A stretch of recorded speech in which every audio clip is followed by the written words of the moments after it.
Salam sejahtera buat kita semua.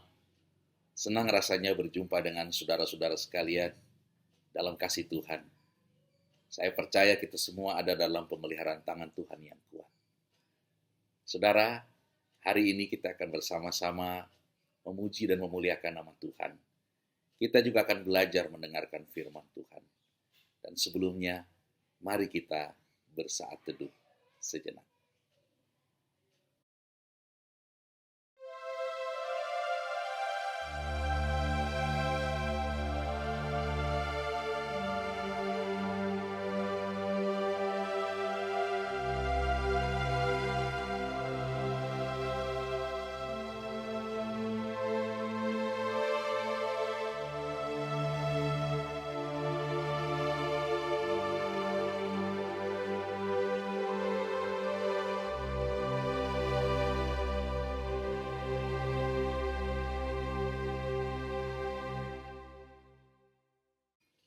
Saudara-saudara, apapun situasi kita belakangan ini, tidak ada alasan bagi kita untuk tidak bersyukur kepada Tuhan. Karena itu, mari kita memuji dan memuliakan nama Tuhan. Kita nyanyi dari Kidung Keesaan nomor 40, bait yang pertama dan yang kedua.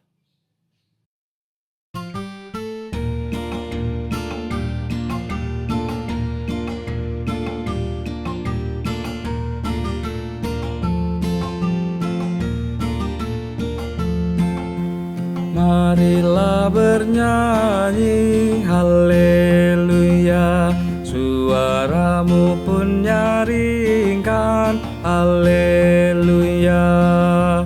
Marilah bersorak haleluya, dan hatimu pun bernyanyi haleluya. Naikkan syukur serta pujian, muliakan Tuhan yang esa, serta besarkan namanya. Umat Tuhan nyanyi haleluya, suaramu pun nyaringkan haleluya. Bangsa pun bersorak haleluya, dan hatimu pun bernyanyi haleluya. Naikkan puji, naikkan puja, muliakan Tuhan yang esa, serta besarkan namanya. Mari kita berdoa. Terima kasih Bapa, kalau kami diberi kesempatan untuk beribadah kepadamu saat ini. Biarlah ibadah kami ini jadi di dalam nama Allah Bapa, Putra, dan Roh Kudus. Amin.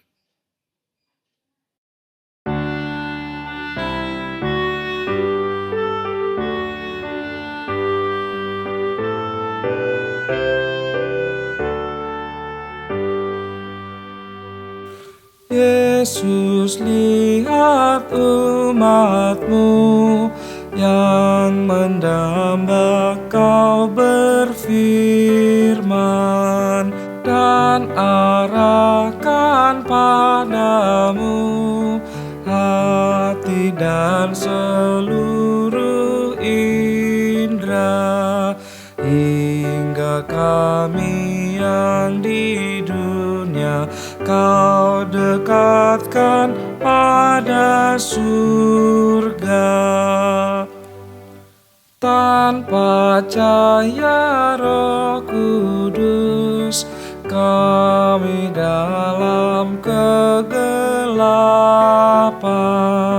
Biar oleh sabdamu akal budi Kau cerahkan, hingga Tuhan kuasai karya dan ucapan kami. Saudara-saudara, kini kita akan mendengarkan firman Tuhan. Mari sebelumnya kita berdoa. Bapa di sorga, terima kasih kalau kami mendapatkan kesempatan untuk mendengarkan firman-Mu. Ya Roh Kudus, tuntun kami, agar apa yang kami dengar pada saat ini dapat kami mengerti dan dapat kami lakukan. Di dalam nama Tuhan Yesus kami berdoa. Amin. Saudara-saudara yang dikasihi oleh Tuhan, pembacaan firman Tuhan hari ini diambil dari Mazmur 145, ayat yang ke-18 sampai dengan ayatnya yang ke-20. Demikianlah firman Tuhan. Mazmur 145 ayat 18 sampai 20. Tuhan dekat pada setiap orang yang berseru kepadanya, pada setiap orang yang berseru kepadanya dalam kesetiaan. Ia melakukan kehendak orang-orang yang takut akan Dia, mendengarkan teriak mereka minta tolong dan menyelamatkan mereka. Tuhan menjaga semua orang yang mengasihinya, tetapi semua orang fasik akan dibinasakannya. Saudara-saudara yang terkasih dalam Kristus, salah satu kebutuhan manusia adalah adanya pengakuan atas dirinya dan juga adanya penerimaan atas dirinya. Seringkali masalah orang bukan pada statusnya, entah orang itu kaya atau miskin, terkenal atau tidak, sehat atau sakit, jabatannya tinggi atau jabatannya rendah. Tetapi sebenarnya masalah orang terletak pada soal pengakuan dan soal penerimaan. Bisa saja orang itu kaya, tetapi dia tidak diterima di mana-mana. Bisa saja orang itu tidak punya apa-apa, tapi dia bisa diterima oleh banyak orang. Sebagai contoh, saudara, ketika Daud baru saja mengalahkan Goliat, rakyat berteriak-teriak, Saul membunuh beribu-ribu, tetapi Daud berlaksa-laksa. Hal itu membangkitkan rasa cemburu Saul, padahal Saul kurang apa? Ia raja, ia kaya, ia terpandang, ia berkuasa, dan Daud cuma anak kemarin sore, anak pemilik ternak, anak bawang, yang pengalaman berperangnya saja tidak pernah ada. Tetapi memang, ia baru saja mengalahkan Goliat, tapi dibanding dengan Saul, sisi prestasi, dan semua kehebatan-kehebatan dalam masa berperang sudah dimiliki bertahun-tahun. Daud sendiri tidak ambil pusing dengan puji-pujian rakyat, karena bagi Daud, berkenan kepada Allah itu penting. Sementara bagi Saul, diperhitungkan, dianggap, dipuji oleh rakyatnya, itu baru yang penting. Manusia masa kini tak beda jauh dengan Saul. Ingin dihormati, ingin disanjung, ingin diakui, ingin diterima, ingin dianggap, ingin diperhitungkan oleh manusia. Hal itu memang wajar sekali. Tetapi hal itu juga bisa berubah menjadi tidak wajar ketika keinginan itu hanya untuk diri sendiri dan kita tidak pernah mau melakukan yang sama kepada orang lain yang juga membutuhkan itu. Kita tidak bisa cuma menginginkan diri kita dihormati, tetapi kita tidak bersedia menghormati orang lain. Sejujurnya, manusia terus mencari perkenanan, pengakuan, dan penerimaan manusia. Manusia sama sekali tidak ambil pusing untuk mencari perkenan Allah. Buktinya, agar terlihat mentereng dan hebat di hadapan manusia, maka banyak orang korupsi. Dengan kata lain, dia lebih suka diakui dan diterima oleh manusia, sambil merusak citranya sendiri di hadapan Allah. Itulah orang-orang yang sering mengakui dirinya beragama, tetapi lebih ingin dipandang manusia ketimbang menerima perkenanan Allah.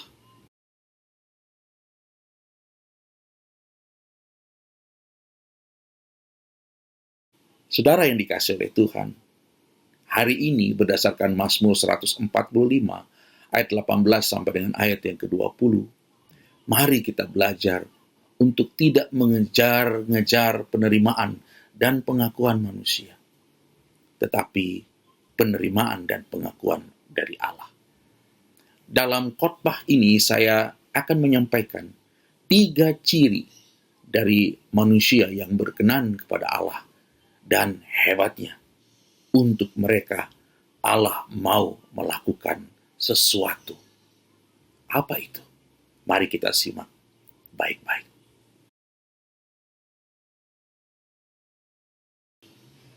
Saudara-saudara, ciri yang pertama adalah orang itu berseru kepada Tuhan dalam kesetiaan.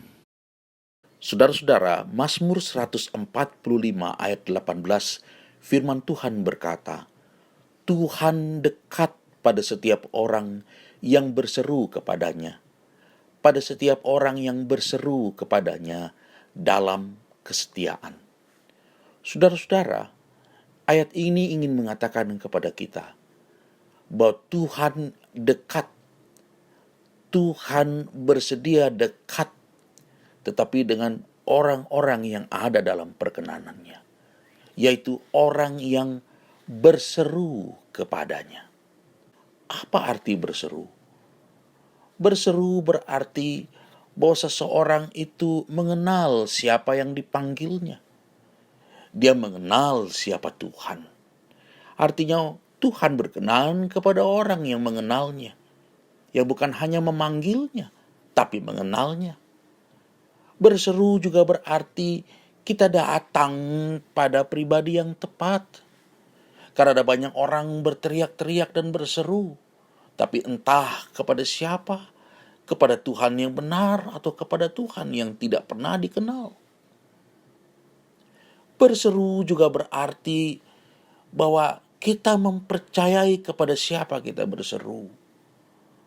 Berseru berarti kita betul-betul menaruh pengharapan dan jawaban kepada orang yang kita panggil atau yang kita serukan. Berseru juga berarti kita bergantung kepada Tuhan. Seperti orang yang meminta pertolongan, maka orang itu berseru meminta Tuhan supaya Tuhan menyertai hidupnya. Itulah gambaran dari orang yang bergantung pada Tuhan. Berseru artinya bahwa orang itu sedang berkomunikasi dengan Tuhan. Orang itu sedang berdoa kepada Tuhan.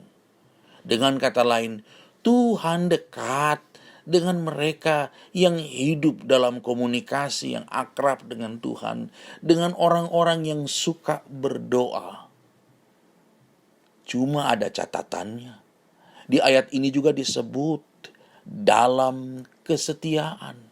Artinya dia bukan hanya berdoa, artinya dia bukan hanya memanggil, artinya dia bukan hanya datang di alamat yang tepat, tapi dia juga memiliki sebuah kualitas. Ketika dia datang dalam kesetiaan.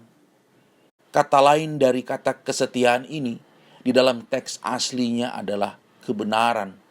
Artinya orang ini bukan datang dengan membenarkan diri, tapi datang di dalam kebenarannya Tuhan. Datang dalam kesetiaannya kepada Tuhan. Karena kita tidak bisa berseru kepadanya sambil terus hidup tidak taat. Coba kita baca apa yang dikatakan Amsal 28 ayat yang ke-9. Firman Tuhan berkata, siapa memalingkan telinganya untuk tidak mendengarkan hukum, juga doanya adalah kekejian. Saudara-saudara yang dikasihi oleh Tuhan Yesus Kristus, ciri dari orang yang pertama adalah dia bukan hanya berseru, tapi dia berseru dalam kesetiaan. Untuk orang dalam ciri yang seperti ini, Tuhan bersedia dekat dengannya. Ciri yang kedua adalah orang itu takut akan Tuhan. Tahukah saudara apa yang dimaksud dengan takut akan Tuhan? Takut akan Tuhan bukan menggambarkan orang sedang ketakutan terhadap Tuhan. Kalau orang yang seperti itu, pastikan dia melakukan kesalahan atau dosa. Tapi orang yang takut akan Tuhan justru tidak hidup dalam dosa. Orang yang takut akan Tuhan adalah orang yang lebih mengedepankan kebenaran Allah daripada kebenaran dirinya sendiri atau kebenaran sekitarnya. Misalnya, di sebuah lingkungan semua orang sudah korupsi. Ada banyak orang larut karena malu atau karena takut, sehingga sama-sama melakukan korupsi berjamaah. Tapi orang yang takut akan Tuhan, dia nggak peduli apa yang sekitarnya lakukan. Kalau mereka semua korupsi, dia akan mengatakan, saya tidak korupsi. Karena saya lebih takut akan Tuhan daripada kepada kalian semua. Orang yang takut akan Tuhan adalah orang yang mengedepankan kebenaran Allah daripada kebenaran dirinya sendiri dan kebenaran di sekitarnya. Orang yang takut akan Tuhan bukanlah orang yang memamerkan perbuatan salehnya di depan mata banyak orang. Karena orang yang takut akan Tuhan tetap akan melakukan kebenaran, baik di depan semua orang maupun ketika dia seorang diri. Orang yang melakukan kebenaran bukan hanya di depan mata semua orang, tapi ketika tidak ada orang lain di sekitarnya. Itu adalah gambaran dari orang yang takut akan Tuhan. Lawan dari orang yang takut Tuhan adalah orang munafik. Orang munafik adalah orang yang melakukan kebenaran hanya di depan mata semua orang. Ketika tidak ada orang lain di sekitarnya, dia akan kembali melakukan hal yang jahat. Orang yang takut akan Tuhan, di depan semua orang lakukan kebenaran. Dan ketika orang lain tidak ada, dia berada di belakang semua orang. Dia tetap melakukan kebenaran. Untuk orang-orang seperti ini, Alkitab berkata, ia melakukan kehendak orang-orang yang takut akan dia. Tuhan itu melakukan kehendak dari orang-orang yang takut akan dia. Tuhan juga mendengarkan teriak mereka minta tolong dan menyelamatkan mereka. Jadi orang-orang yang didengar oleh Tuhan adalah orang-orang yang takut akan Tuhan. Dan itu ciri yang kedua. Dan ciri yang ketiga adalah orang itu mengasihi Tuhan. Saudaraku, orang yang disebut mengasihi Tuhan adalah orang yang hatinya berpaut. Orang yang hatinya taat kepada Tuhan. Dia taat bukan karena dia merasa wajib. Dia taat bukan karena dia ketakutan. Tapi dia taat karena kasihnya kepada Tuhan. Orang yang mengasihi Tuhan adalah orang yang melakukan segala sesuatu untuk Tuhan tanpa syarat. Bukan karena soal diberkati atau tidak. Bukan soal nanti jadi kepala dan bukan ekor. Dan ini juga bukan soal sorga dan neraka. Ini soal hati yang mengasihi Tuhan. Jadi bukan karena ada embel-embel, kita mengasihi Tuhan karena ada embel-embel. Kita mengasihi Tuhan tanpa syarat. Untuk orang semacam ini, Tuhan janjikan, Tuhan menjaga semua orang yang mengasihinya. Jadi orang-orang yang dijaga oleh Tuhan itu adalah orang-orang yang mengasihinya. Sebaliknya, orang fasik akan dibinasakannya. Itulah ciri yang ketiga, orang yang mengasihi Tuhan. Demikianlah ciri dari orang-orang yang berkenan kepada Allah. Pertama, orang yang berseru kepadanya dalam kesetiaan. Untuk orang yang berseru dalam kesetiaan, Tuhan dekat dengan orang itu. Yang kedua, orang yang takut akan Tuhan. Untuk orang yang takut akan Tuhan, Tuhan melakukan kehendak orang-orang itu dan mendengarkan teriak mereka minta tolong dan menyelamatkan mereka. Dan yang ketiga, orang yang mengasihi Tuhan. Untuk orang yang mengasihi Tuhan, Tuhan berjanji akan menjaga semua orang yang mengasihinya.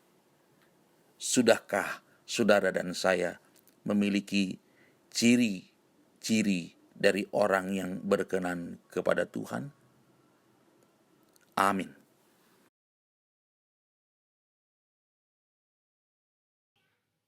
Dalam kemurahan Tuhan, mari kita bersatu di dalam doa. Allah Bapa di surga, kami mengucap syukur ya Tuhan. Kami telah mendengar firman-Mu yang mengajarkan kepada kami agar kami menjadi pribadi-pribadi yang karakternya dikenan oleh Tuhan, karakternya disukai oleh Tuhan.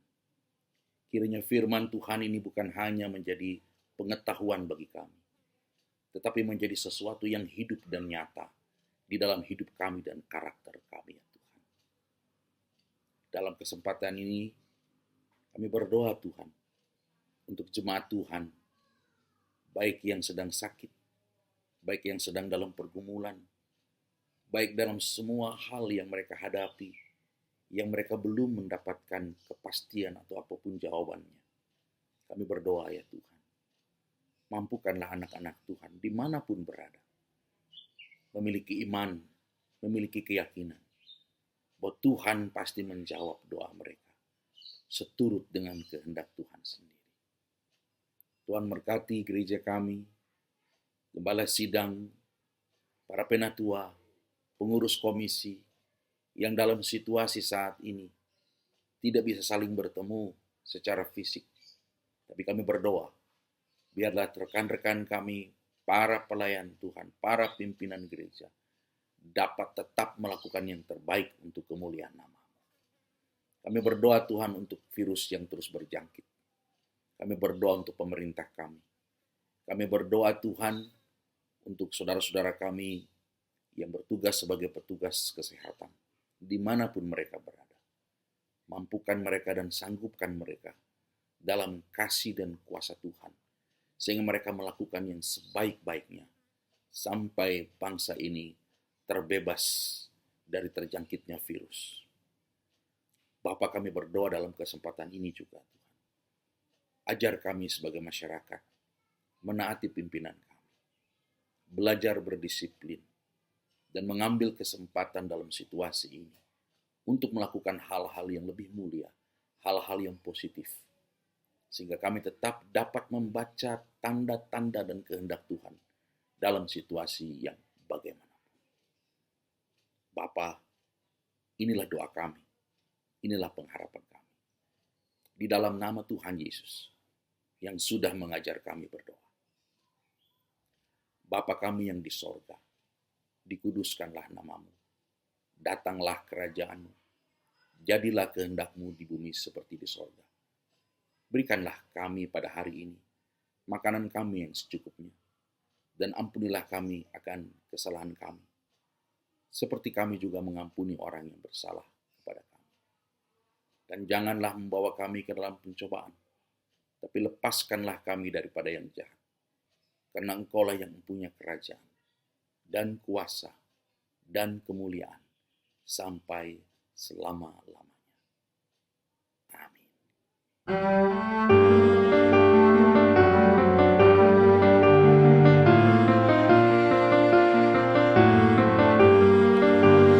Mari kita merenungkan penebusan umat Tuhan, meresapkan dalam hati cinta kasih ilahi. Yesus Kristus Raja Sakti, pengemban amanat suci, penyembuh segala luka, penegak hukum cinta.